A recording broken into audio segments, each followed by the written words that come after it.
Bonjour les sportifs connectés, c'est Jérôme du blog montrecardiogps.fr. Aujourd'hui on va parler de budget, plus précisément on va voir ensemble ce qui explique la différence de prix entre une montre à 100 € et une montre à 500 €. La différence paraît énorme, alors que de prime abord, celle-ci a un GPS, celle-ci aussi. Celle-ci a un cardio optique, celle-là aussi. Donc qu'est-ce qui fait une différence de prix comme ça entre ces deux montres? Alors initialement je voulais prendre une Fenix 5 parce que c'est un peu en ce moment la fer de lance des montres GPS. Là-dessus il n'y a pas à discuter, hein. Garmin a une grande longueur d'avance sur tous ses concurrents en termes de fonctionnalité. Mais bon, j'avais pas de Fenix 5 sous la main, donc j'ai pris une montre qui est pas dégueu quand même, une Spartan Sport Wrist HR Barreau. Alors pour commencer, la première chose qui est flagrante, c'est l'écran. La Geonote a un petit écran noir et blanc, la Spartan a un grand écran couleur. Vraiment, lorsqu'il s'agit, pendant une activité sportive, de jeter un coup d'œil à sa montre et d'arriver à lire une donnée, c'est pas pareil que d'avoir deux données à l'écran et puis 4-5 écrans différents pour arriver à afficher tout ce qu'on veut, ou bien un seul écran qui affiche 5 voire plus de données, et tout en ce qu'elles restent lisibles. La deuxième différence concerne les profils d'activité, ou plutôt le nombre de profils d'activité. En général, les montres d'entrée de gamme ont un profil course à pied, un profil marche, un profil vélo, et puis un profil cardio divers.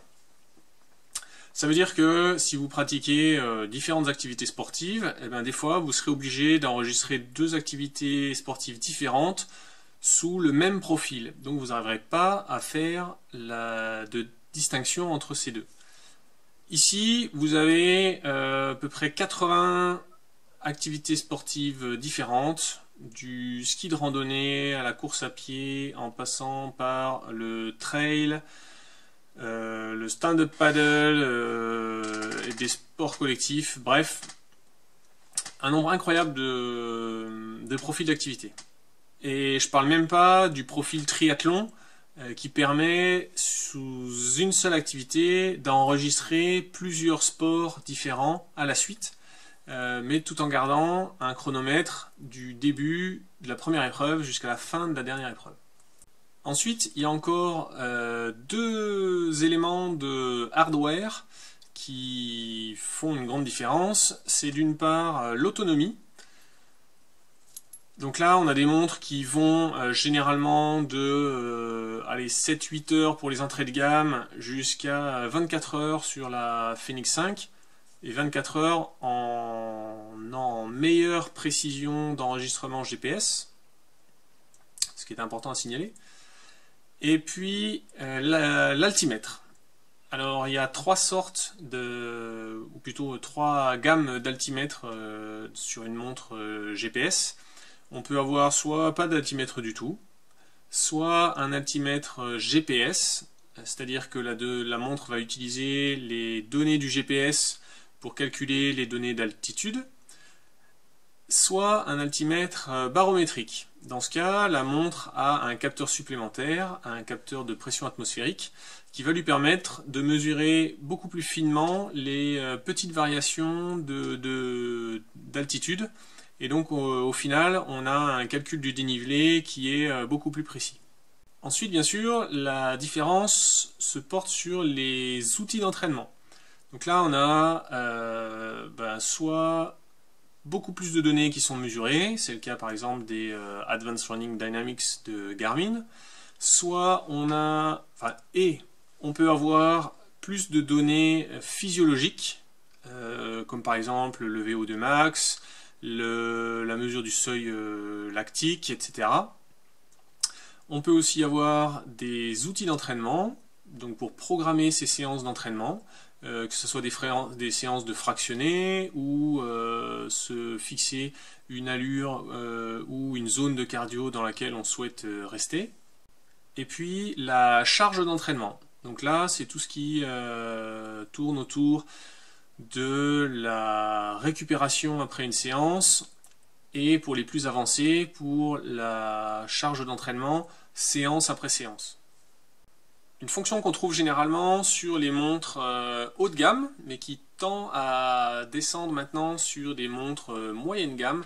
Donc on trouve maintenant autour de 250 €, qui était avant réservé aux montres à plus de 300 €. C'est le suivi d'itinéraire, ou plus généralement les fonctions de navigation. Donc il y a différentes fonctions de navigation. On retrouve dans le moins cher le retour au point de départ. Et puis après, on a le suivi d'itinéraire. Et enfin, sur les montres outdoor haut de gamme, on a toute la panoplie de un azimut, de rejoindre une coordonnée GPS, etc. Et enfin, pour ce qui est de la partie sportive, c'est la différence dans le support des accessoires. Donc là, on a deux standards qui font pas de différence, ANT+ ou Bluetooth. Ça fait pas de différence dans le prix d'une montre. On a des montres qui sont compatibles avec les deux. Mais ce qui est différent d'une montre à une autre, ou d'une montre d'entrée de gamme à une montre haut de gamme, c'est que la montre d'entrée de gamme sera soit compatible avec une ceinture cardio, voire avec rien du tout.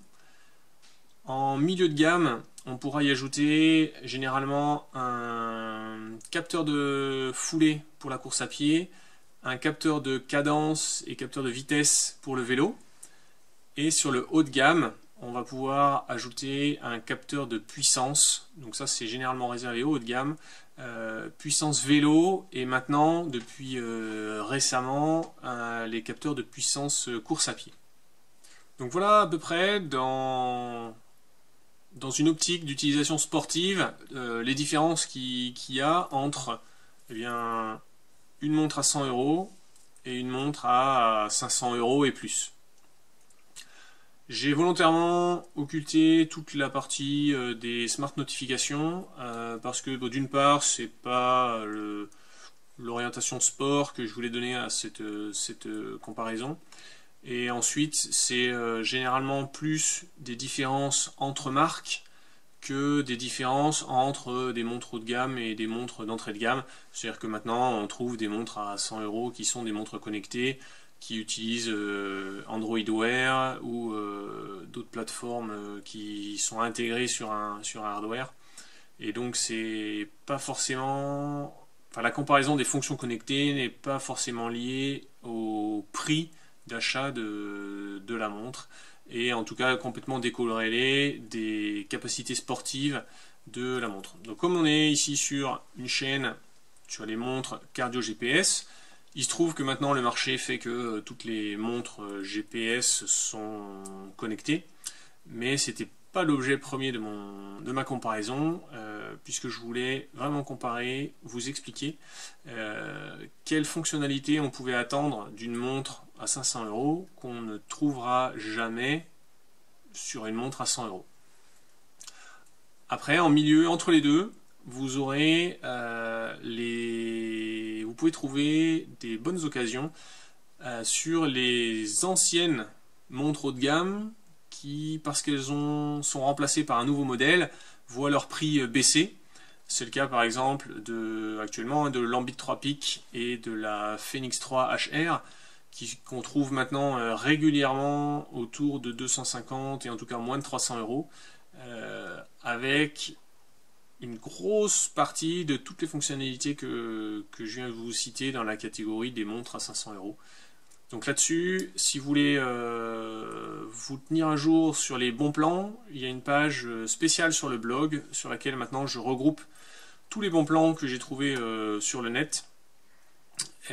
Donc si vous avez identifié la montre que vous souhaitez acheter, je vous mets le lien dans la description pour rejoindre cette page des bons plans sur le blog. Et voir s'il n'y a pas un bon plan dont vous pourriez profiter quelque part sur le net. Voilà, j'espère que vous comprenez un petit peu mieux ce qui peut justifier des écarts de prix énormes entre les différentes montres GPS. Si c'est le cas, vous pouvez laisser un pouce j'aime sur cette vidéo.